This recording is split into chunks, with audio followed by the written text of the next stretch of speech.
말씀은 창세기 42장 1절에서 7절까지의 말씀입니다. 창세기 42장 1절에서 7절입니다. 1절 제가 먼저 읽겠습니다. 그때 야곱이 애굽에 곡식이 있음을 보고 아들들에게 이르되 너희는 어찌하여 서로 바라보고만 있느냐?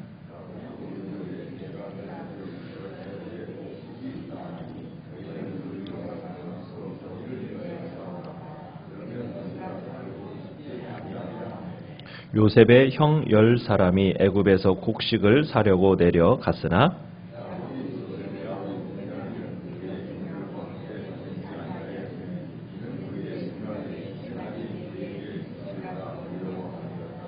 이스라엘의 아들들이 양식 사러 간 자 중에 있으니 가나안 땅에 기근이 있음이라.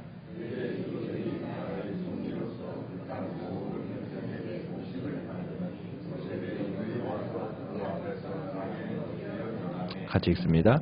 요셉이 보고 형들인 줄을 아나 모르는 채 하고 엄한 소리로 그들에게 말하여 이르되 너희가 어디서 왔느냐? 그들이 이르되 곡물을 사려고 가나안에서 왔나이다. 아멘. 오늘 말씀의 제목은 마침내 그 날이 오다라는 제목입니다. 이제 요셉이 말한 대로 이제 흉년이 이제 들기 시작했습니다. 이 흉년이라는 것은 그 애굽 땅에만 임한 기근이 아니라 근동 지방 전체에 임한 기근이었습니다. 그로 인해서 이제 애굽으로 식량을 구하러 이제 야곱의 아들들이 오게 되는데 그로 인해서 이제 동생 요셉과 상봉하는 장면이 오늘 나타납니다. 이 기근이 애굽만 강타한 게 아니라 이제 온 세상을 강타했고 그리고 애굽을 강타한 이 기근이 야곱과 그의 형제들이 요셉의 형제들이 살고 있는 가나안 땅도 가만히 두지 않았죠. 그래서 야곱과 그의 자손들이 거하던 이 가나안 땅도 황무지로 변하게 된 겁니다. 첫 해는 그 전에 있었던 식량으로 그럭저럭 어떻게 견뎌냈는데 2년째 이제 기근이 접어들면서 가나안 지역에서는 이제는 더 이상 식량을 구할 수가 없었습니다. 뾰족한 대책이 없었어요. 근데 다행히 들리는 소식이 있었어요. 그 소식에 의하면 애굽에는 아직 곡식이 있다라는 겁니다. 그리고 그 애굽의 이 곡식들을 외국인들도 이제 얼마든지 구입할 수 있다라는 이야기를 듣게 된 겁니다.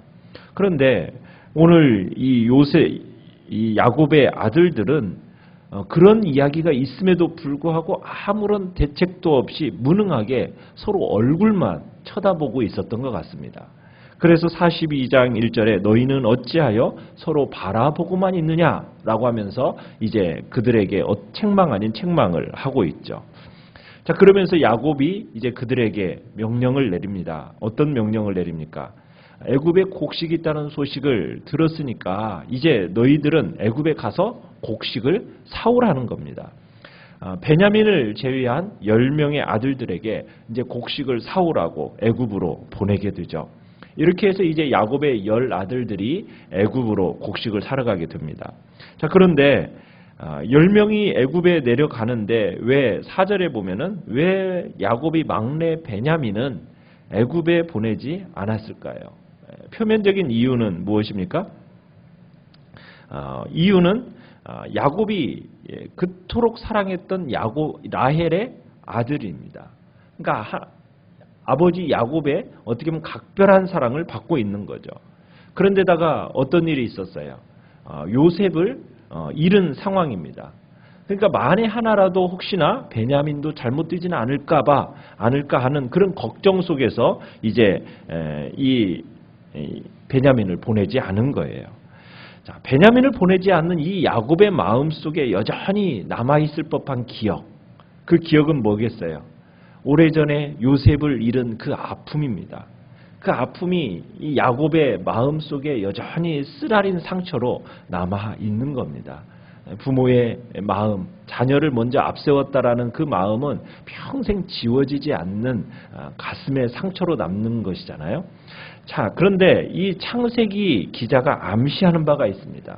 뭘 암시하고 있느냐면 야곱이 이 요셉의 묘연한 이 행방에 대해서 다른 아들들이 연루되어 있지는 않을까라는 조금이나마 어떤 의심이 있다라는 것을 보여준다는 사실입니다.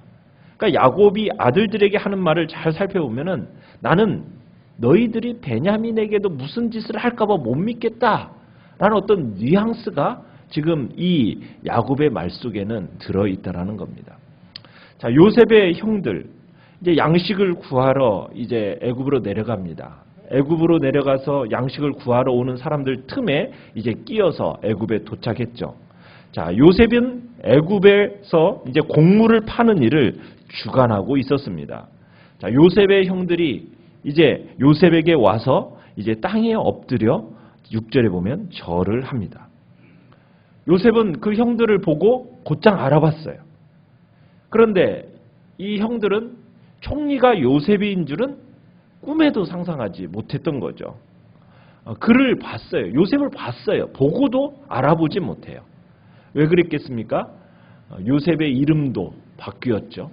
또 의상, 옷도 바뀌었죠. 또 머리 스타일도 바뀌었죠. 거기다가 말도 애굽어를 사용하죠. 그러니까 이 요셉을 전혀 형들은 알아보지를 못하는 거예요. 게다가 노예로 팔려갔던 아이가 요셉이 팔려갔던 아이가 애굽의 제2인자가 되었을 것이다 라고는 전혀 상상도 못할 일인 거죠. 그러니까 참 전혀 알아볼 수가 없었던 겁니다. 자, 이 모습은 요셉이 오래전에 꿈꾸었던 그 모습이 이루어지는 것을 보는 거죠. 형들이 애굽에 도착하자마자 요셉에게 어떻게 합니까? 엎드려서 큰 절을 하는 모습. 그죠? 근데 아직 베냐민은 아직 도착하지 않았기 때문에 이 요셉의 꾼 꿈이 완전히 성취되어졌다라고는 아직 볼 수는 없습니다. 이제 다음 기회로 온전한 성취가 이루어지게 되는 거죠. 자, 그런데 요셉은 지금 직접 눈으로 보자마자 형제들이 누구인지 알아봤어요. 그런데 왜 요셉은 자신을 형제들에게 알리지 않고 낯선 사람처럼 행동할까요? 지금 그렇게 행동을 하잖아요. 요셉이 지금 곡식사러 온 형제들에게 신분을 감춥니다. 신분을 감추는 이유가 무엇일까요? 왜 그럴까요? 그것은 지금 20여 년의 세월이 지금 지났습니다. 자, 20년의 세월이 지난 지금 형들은 과연 어떻게 변했는지를 시험하기 위해서입니다. 그러니까 요셉은 형제들에게 어떻게 보면 거칠고 가혹한 말로 형들을 뭘로 이제 누명을 씌웁니까? 정탐꾼이라는 말로 누명을 씌웁니다. 그러니까 요셉이 형들에게 정탐꾼이라는 누명을 씌울 때 과연 이 형들은 어떤 반응을 보일 것인가? 지금 이것을 보려고 하는 거예요. 왜냐하면 위기에 대한 반응, 위기 속에서 어떻게 반응하느냐, 이것이 그 사람이 얼마나 변화되었는지를 알 수 있는 척도가 되기 때문이에요. 그러니까 요셉은 지금 과거 자신이 어떤 당한 서름에 대한 보복, 이게 아닙니다. 지금 형제들을 이렇게 시험하는 것이 그래 너희들이 어떻게 했냐 나한테 한번 당해봐라 하는 그런 심정으로 지금 이 일을 도모하고 있는 것은 아니라는 겁니다. 이후에 일어나는 모든 일들 속에서 가장 중요한 강조점이 있어요. 그건 뭐냐면 형제들 간의 우애입니다. 형제들 간의 우애. 그래서 12명의 형제들이 어떻게 이 일을 함께 겪어나가고 아버지 야곱 안에서 서로 연합하는가, 어떻게 서로를 용서하고 사랑으로 이 일을 잘 극복해 나아가는가, 그래서 과연 그들 안에서 사랑으로 연합됨이 보여지는가, 이것을 지금 요셉은 확인하고 싶은 겁니다. 지금 형제 우애가 굉장히 중요한 거예요. 왜요? 하나님 나라에 관련된 의미 속에서 형제 간의 이 연합과 우애가 중요한 위치를 차지하기 때문입니다. 하나님 나라를 세울 어떻게 보면 언약의 머릿돌이에요. 12형제에 의해서 12지파가 형성이 되어짐에 있어서 이 12지파의 이 서로 간의 연합된 사랑의 힘을 보여줘야 된다고요. 그래야 이 하나님의 나라가 어떻게 됩니까? 든든하게 세워질 수 있는 거예요. 그러지 않고 시기와 다툼으로 이 12명 속에서 그런 모습으로 나타난다면 이 하나님의 나라가 제대로 세워질 수 없는 거거든요. 그런 하나님의 나라는 기초부터 흔들리고 무너질 수밖에 없는 거예요. 그러니까 이 지금 요셉 안에서 형제 연합의 일을 지금 하나님께서는 시작하고 계시는 거예요. 요셉을 통해서 이 형제들 간의 용서와 사랑과 연합을 이루어 가시고 완성시켜 가려는 일을 지금 요셉을 통해서 지금 이 일을 진행시켜 가고 계시는 겁니다. 그래서 지금 시작은 요셉은 이제 형제들을 정탐꾼이라고 몰아가면서 위기 속에서 어떻게 대응해 나가는가, 그들 속에 어떤 변화가 있었는가, 이것을 보고자 지금 이 일을 진행시켜 가고 있는 겁니다. 자, 우리가 이제 또 한 가지 생각해 볼 것은 양식을 구하기 위해서 요셉에게 절하는 형들의 모습. 자, 이 모습은 어떤 모습이에요? 요셉이 17살 때 꾸었던 꿈의 내용입니다. 그 앞에 엎드려 절하는 것. 이것은 그 꿈을 생각나게 하는 거예요. 자, 요셉의 형들이 요셉 앞에 나와 절했다는 것. 20여 년 전에 요셉이 꾸었던 꿈이 이제 성취가 되어지는 겁니다. 그런데 형들은 어땠어요? 꿈꾸는 자가 오는다. 그 꿈이 어떻게 되는가 한번 보자. 뭐 꿈이 어떻게 되는가 보자가 아니죠. 그 꿈을 어떻게 하는 거예요? 그 꿈을 이루지 못하게 하려는 어떤 성취를 막기 위해서 시작되었던 것이 요셉을 상인들에게 팔아버렸던 일이거든요. 그런데 그 꿈이 결국에는 자신들도 모르게 조금씩 성취시켜 갔다라는 거예요. 형제들이 요셉에게 절하는 것, 이건 우연이 아니었어요. 하나님께서 요셉에게 이루셨던 꿈을 철저하게 이루어 가신 겁니다.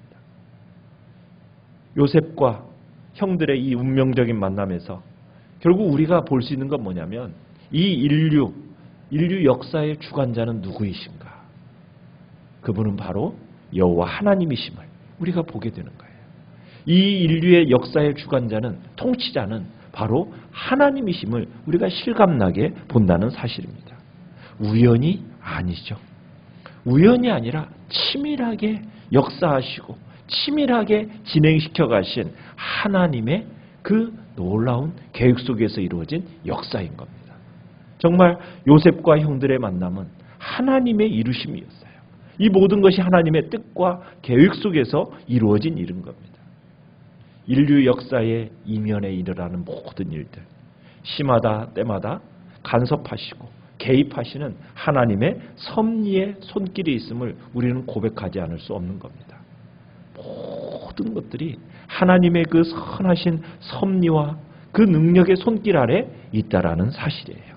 가나안의 기근이 든 것도 하나님의 섭리 속에서, 야곱의 가족을 결국 애굽으로 들여보내시려는 그 하나님의 섭리가 그 속에 있었기 때문에 이 모든 일들이 이루어져 가는 겁니다. 하나님은 인간의 잘못된 선택까지도, 때로는 인간 속에 나타나는 고난까지도 하나님은 적절하게 사용하셔서 그분의 뜻을 이루어 가시는 거예요. 우리가 기억해야 할 것은 택하신 자들에게는, 하나님의 자녀들에게는 그 모든 것들이 합력하여 마침내 구원을 이루시고 승리를 주신다는 것. 이게 궁극적인 하나님의 뜻임을 우리는 믿고 기억하며 나가시길 바랍니다. 그러기에 하나님께서 우리의 역사와 정말 인생의 주인이 되심을 우리가 이 시간에도 고백하면서 하나님의 말씀을 붙들고 그 말씀의 온전한 순종의 삶으로 나아가시기를 간절히 바랍니다. 혹시 여러분 가운데 과거에 있었던 우리의 참으로 어떠한 일로 인한 상처가 있으십니까? 때로 배신당한 아픔도, 경제적인 어려움까지도 하나님이 그 모든 것을 사용하셔서 내 삶에 하나님의 뜻을 이루어 가심을 믿으시길 바랍니다. 그러기에 우리가 하나님의 그 선하신 뜻과 완전한 계획을 신뢰하면서 믿음으로 또 주님을 붙들고 의지함으로 오늘 한 날도 승리의 길을 걸어가시기를 간절히 축원합니다. 오늘 말씀을 생각하면서 기도하시길 바랍니다. 내일 새벽은 쉬고요. 대신에 수요 예배로서 주님 앞에 나아가도록 하겠습니다. 주변에 내일 수요 예배는 3월 1일 날 공휴일이니까 또 권면하셔서 많이들 참석할 수 있도록 또 이렇게 권면해 주시고 같이 기도해 주시기 바랍니다. 우리 이제 자녀들을 놓고 기도해 주십시오. 특별히 이제 새 학년을 맞이하는 이제 시점에 있습니다. 자녀들을 놓고 함께 기도하면서 그들의 삶 가운데 하나님의 도우신의 손길들을 또 위해서도 기도해 주시기 바랍니다. 이 시간 주여 우리 세 번 부르짖으면서 우리 합심해서 같이 기도하며